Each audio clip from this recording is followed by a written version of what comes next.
혈당 좋아졌죠? 네, 좋았습니다. 그러면 사실은 제가 약은 좀 줄이고 여주를 먹었거든요. 라고 얘기하는 분들도 있거든요. 선생님, 그러면 어떻게 하세요? 환자분께 대답을.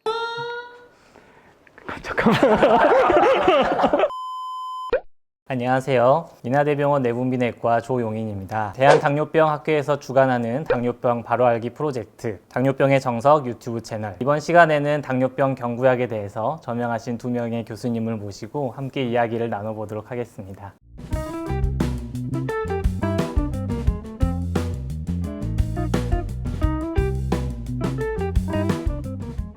자, 첫 번째 환자분의 질문부터 시작을 해보겠는데요. 얼마 전에 당뇨병 진단을 받았습니다. 먹는 약을 처방받았는데 이거 꼭 먹어야 할까요? 식사와 운동 조절만으로 조절하면 되지 않을까요? 어떤 약이든 안 먹을 수만 있다면 안 먹는 게 제일 좋은 게 아닌지 걱정이 됩니다. 라고 질문을 주셨습니다. 상당히 많은 환자분들이 고민을 하게 되는 부분인 것 같습니다. 사실 저도 얼마 전에 이제 비슷한 고민을 하시는 분을 상담했던 기억이 있는데요. 특히나 당뇨병을 처음 진단받으신 경우에는 더더욱 이제 그런 고민을 하게 되는 것 같습니다. 그렇지만 물론 당뇨병을 진단받았다 하더라도 생활습관 교정을 잘하고 식사 조절이라던가 운동 습관을 유지한다고 하면 혈당 조절이 충분히 잘 될 수도 있고요. 그런 경우에는 약물 치료가 필요하지 않은 경우도 물론 있습니다. 그렇지만 환자 사례와 같이 첫 진단 시에 약 처방을 받았다고 하면 아마 진단 당시에 혈당 수치라던가 최근의 혈당 수준을 반영한 당화혈색소 등을 고려해서 아마 약물 처방을 하지 않았을까 생각이 되고요. 이미 진단 당시에 저희가 생각하는 것보다 상당히 혈당이 높은 환자들이 많이 있습니다. 그런 경우에는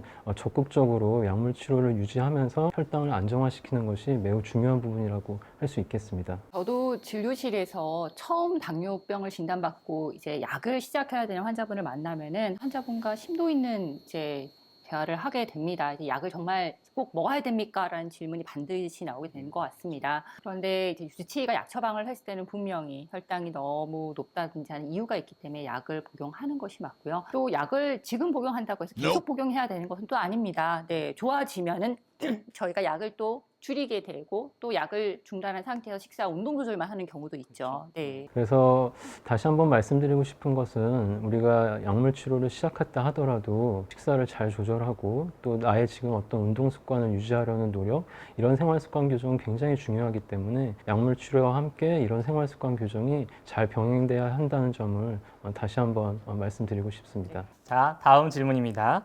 당뇨병 약은 한번 시작하면 평생 먹어야 하지 않나요?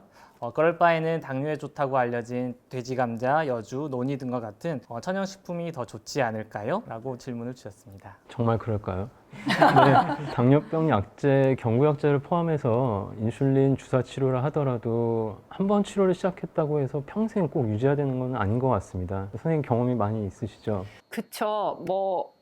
그런데 한번 시작했다 해서 계속 유지해야 되는 거 아님에도 불구하고 환자분들이 약 시작하는 거, 특히 주사약 시작하는 거 굉장히 많이 두려워하죠. 여주 많이들 먹고 오시죠? 돼지 감자도 그렇고요. 정말 관심이 많으시죠? 저도 가끔 환자분들한테 새로운 식품을 배울 때도 있습니다. 이런 식품이 요즘에 또 있구나. 저는 국을 찾아봐요. 진료실에서 처음 들은 것도 갖고 오세요.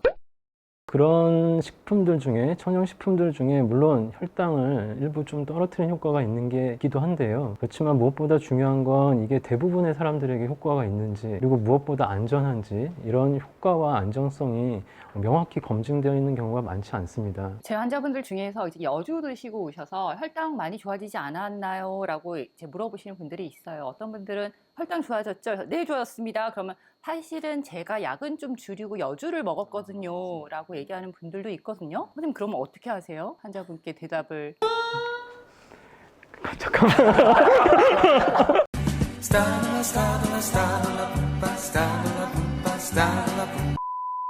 그럼 저는 이제 이렇게 말씀을 드려요. 여주가 혈당을 어느 정도 떨어뜨리는 효과가 있는 거는 네, 맞는 것 같아요. 근데 모든 환자분들께 그런 것은 아니고 일부 환자분들께 그런 효과가 있고 사실 돼지 감자도 또 그런 것들이 있고요. 그런데 중요한 거는 이런 약제들이 만약에 정말 당뇨병 약제로까지 개발될 수 있을 정도였다고 하면 그 이미 개발이 되어 쓰이고 있겠죠. 근데 그런 게 아니라 아직은 천연식품 수준에 머무르고 있다는 거죠. 네. 사실 지금 병원에서 처방되고 있는 당뇨병 관련 전문 의약품의 경우에는 사실 굉장히 엄격한 여러 임상시험들을 거쳐서 천연식품에서 아직 확보하지 못한 장기간의 어떤 효과와 안정성이 입증이 되어 있고 식약처 허가를 통해서 저희가 처방을 할 수 있는 것이기 있기 때문에 그런 부분들이 어떤 전문 의약품에 있어서 조금 더 중요한 부분이 아닌가 생각이 됩니다. 저희가 많이 사용하는 당뇨약 중에서도 천연물이나 천연식품에서 유래한 약들이 있지 않나요? 그쵸, 있죠. 네, 그렇습니다. 사실 굉장히 흥미로운 부분이고 저도 개인적으로 관심이 많은 부분인데 당뇨병 환자에게 가장 많이 처방되는 약제인 메폴민 같은 경우가 사실은 라일락에서 추출한 정량이라는 성분을 이용한 약제라고 알려져 있습니다. 그렇죠.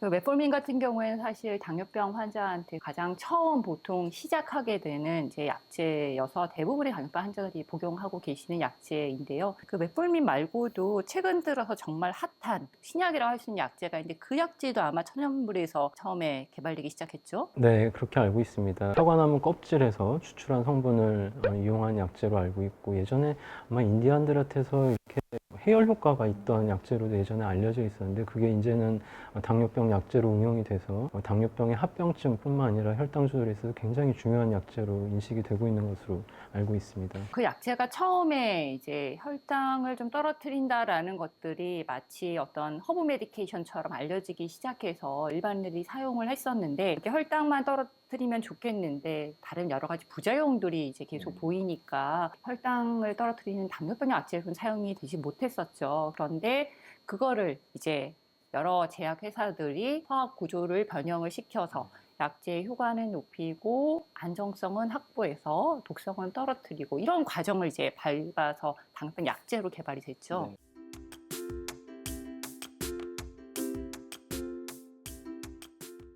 선생님 그러면 여주나 이런 천연식품을 복용하고 혈당이 좋아졌다 이렇게 얘기하시는 분들이 간혹 있는데요. 그런 경우에는 보통 어떻게 설명을 하시나요? 보통 여주 이제 우려내서 물 많이 드시고 오세요. 드시면 혈당이 떨어질 수는 있습니다. 그런데 안전성 면에 있어서 이것보다 훨씬 더 안전하면서 훨씬 더 효과가 좋은 약이 있는데 왜 이거를 쓰십니까? 그래서 일단 당뇨약제부터 사용을 하시는 게 더 좋습니다라고 설명을 드리고 있습니다. 네. 저도 사실 그렇게 설명드릴 때 여주나 돼지 감자를 계속 먹는 게 굉장히 비용도 많이 들어요, 사실은. 그래서 값싸고 좋은 당뇨병 약제가 효과랑 안정성이 충분히 입증이 되어 있는데 이 약제를 유지하시는 게 어떻겠냐 이렇게 다시 한번 설명을 드리고 있습니다.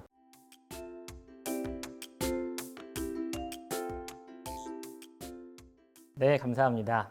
세 번째 질문입니다. 당 조절이 안 된다고 자꾸 약을 더 주시겠대요. 약을 자꾸 늘리면 다시 줄이기 힘들지 않을까요? 이러다가 인슐린 주사까지 넘어가야 되는 게 아닌지 걱정이 됩니다. 라고 질문을 주셨습니다. 네, 그 부분도 이제 굉장히 고민이 많이 되는 부분이고 의사의 입장에서도 사실 굉장히 답하기가 어려운 문제인 것 같습니다. 사실 그렇지만 저희가 당뇨병의 어떤 치료의 목표나 목적을 생각했을 때 당뇨병이 단순히 혈당만 안정화시키는 것이 아니라 만성질환이라는 특성상 장기간 이런 만성질환을 앓음으로써 생길 수 있는 다양한 합병증에 대한 우려가 있습니다. 그래서 혈당을 잘 조절하고 장기적으로 발생할 수 있는 합병증을 예방하는 게 굉장히 중요하기 때문에요. 물론 많지 않은 아주 적은 양의 약으로도 잘 조절이 된다고 하면 이상적일 수 있겠지만 그렇지 않다고 하면 충분히 효과와 안정성이 입증된 약제를 통해서 혈당을 안정화시키고 장기간의 어떤 합병증을 예방할 수 있다고 하면 당뇨병의 치료에 있어서의 가장 이상적인 부분이라고 할 수 있을 것 같고요. 그런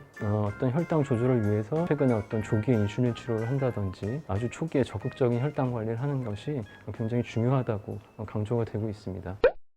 환자분들한테 약 늘리자 혹은 인슐린 시작하자 그러면 사실 되게 싫어하세요. 이제 제 앞에 딱 앉으시면 선생님 너무 떨려요. 저 혈당 얼마예요? 당화혈색소 얼마예요? 이렇게 물어보기 시작하시거든요. 그런데 약 올리겠다 그러면은 다들 부담스러워 하세요. 그런데 여러 가지 연구 결과들을 보면은 혈당이 올라갈 때 그걸 뒤따라서 조금씩 약을 올리는 것보다는 조금 더 선제적으로 약을 좀 더 적절해서 조절하는 것이 당뇨병으로 인한 여러 가지 문제점들을 훨씬 더 잘 해결할 수 있다는 게 잘 알려지고 있고요. 인슐린 주사도 예전과는 조금 많이 개념이 바뀌었죠. 예전에 인슐린 빨리 시작하면 당뇨 말기 아닙니까? 얘기 있었지만 요즘엔 그렇지 않죠. 네, 맞습니다. 아까도 얘기 드린 것처럼 이 당뇨병이라는 것이 어떻게 보면 인생의 동반자처럼 오랫동안 관리가 필요한 병입니다. 그래서 특히나 초기에 어떤 치료 성적을 갖느냐, 치료 효과가 장기적인 합병증 예방에 있어서 굉장히 중요한 부분이라고 알려져 있기 때문에 진단 당시 혈당 조절이 충분하지 않은 경우에는 선생님이 얘기해 주신 것처럼 조기에도 적극적으로 최근에는 인슐린 치료를 하는 것이 장기적으로 굉장한 이득이 있다고도 알려져 있습니다. 또 인슐린 사용이 예전보다 많이 편해진 것 같아요. 네, 예전에는 뭐 인슐린 하루에 여러 번 사용해서 얻었던 효과가 이제는 이제 안정적인 인슐린이 많이 나오면서 하루에 한 번만으로도 초기에 좋은 효과를 얻을 수도 있고, 인슐린은 아니지만 다른 주사 약제가 뭐 일주일에 한 번만 맞아도 또 인슐린의 효과를 가지고 또 혈당을 조절할 수 있는 약제도 있고 해서 예전처럼 혈당 조절을 위해서 주사제를 일찍 사용한다고 해서 내가 당뇨가 너무 진행한 게 아니냐라고 생각하기보다는 조기에 오히려 적극적으로 사용해서 더 좋은 효과를 가지고자 한다라고 기대하셔도 될 것 같아요. 네, 그렇죠. 그래서 사실 인슐린 치료가 여전히 굉장히 환자나 의료진 입장에서 부담이 있는 부분이 있지만 아마 이제 또 앞으로는 먹는 인슐린이 개발될 수도 있고요. 최근에 또 일주일에 한 번 맞는 인슐린도 개발이 되고 있는 상태고, 또 여러 가지 뭐 인공지능이라든가 이런 게 개발이 되게 되면 또 인공췌장의 개발을 통해서 인슐린을 대체할 수 있는 치료도 있기 때문에 환자분들이 조금 더 희망을 가지고 혈당 조절을 적극적으로 함으로써 좀 발생할 수 있는 합병증을 예방할 수 있는 이런 당뇨병의 어떤 치료의 길을 걸을 수 있으면 좋지 않을까 생각이 됩니다. 그래도 환자분이 약 늘리자 그랬는데 선생님 약 정말 늘려야 돼요 라고 얘기하면 뭐라고 하시나요? 저 같은 경우는 이제 조금 더 장기적인 측면에서 지금 약을 늘리는 게 다음 약을 늘리거나 인슐린을 쓰게 되는 시간까지를 나중에 더 많은 약을 쓰지 않는 지름길이다라는 점을 좀 부각해서 좀 설명을 드리는 것 같습니다. 자, 마지막 질문입니다. 당뇨병 약은 왜 이렇게 종류가 많고 복잡하지요? 일부 당뇨병 약은 너무 커가지고 삼키기 어려운 경우들이 많은데 이런 경우에는 제가 쪼개서 약을 먹어도 괜찮은지를 물어봐 주셨습니다. 네, 맞습니다. 아까 얘기 드렸던 그 메포민이 당뇨병 환자한테서 가장 처방이 많이 되고 있기 때문에 특히 메포민 이제 서방형 제제 처방이 많죠. 그렇게 되기 때문에 환자분들이 이제 처음 접하는 당뇨병 약제가 메포민 서방형 제제인 경우가 많고, 또 약이 크다 보니까 가뜩이나 이제 부담스러운 약제가 더 부담이 되는 경우도 있고요. 그래서 집에 가서 이걸 막 쪼개서 드시는 분들도 사실 있습니다. 그렇지만 서방형 제제라는 것이 이제 약이 천천히 흡수될 수 있도록 고안된 약제이기 때문에 그 약제를 임의로 이렇게 분쇄하거나 쪼개서 드시는 것은 이렇게 맞지 않다고 할 수 있겠습니다. 오늘도 저희 환자 한 분이 약봉지를 갖고 오셨어요. 그거 딱 보여주면서 선생님 제가 먹고 있는 약이 뭐예요? 근데 딱 보니까 metformin과 다른 약제 복합제가 있는데 정말 크죠. 사실 저는 약 먹을 때 삼키기 되게 힘들어하는 편이어서 그래 맞아 저 약이 저렇게 컸지 내가 처방하는 약이 저렇게 큰 약이지라는 생각을 다시 한번 했을 정도로 사실 약이 큽니다. 혹시라도 너무 커서 불편하시는 분들 꽤 있으세요. 그럴 경우에는 서방형 제제 말고 그냥 숙방형 제제를 복용하시되 그 대신 하루에 뭐 2번 내지 3번 정도 조금 자주 복용하셔야 되는 단점이 조금 있긴 합니다. 네. 이번 시간을 통해서 당뇨약, 경구약에 대해서 바로 알고 만약에 사용 유지하는 데 도움이 되셨으면 좋겠습니다. 이번 영상이 많이 도움이 되셨으면요, 구독, 좋아요 꼭 부탁드립니다. 궁금한 거 있으면 댓글에 남겨주세요. 네, 감사합니다. 감사합니다.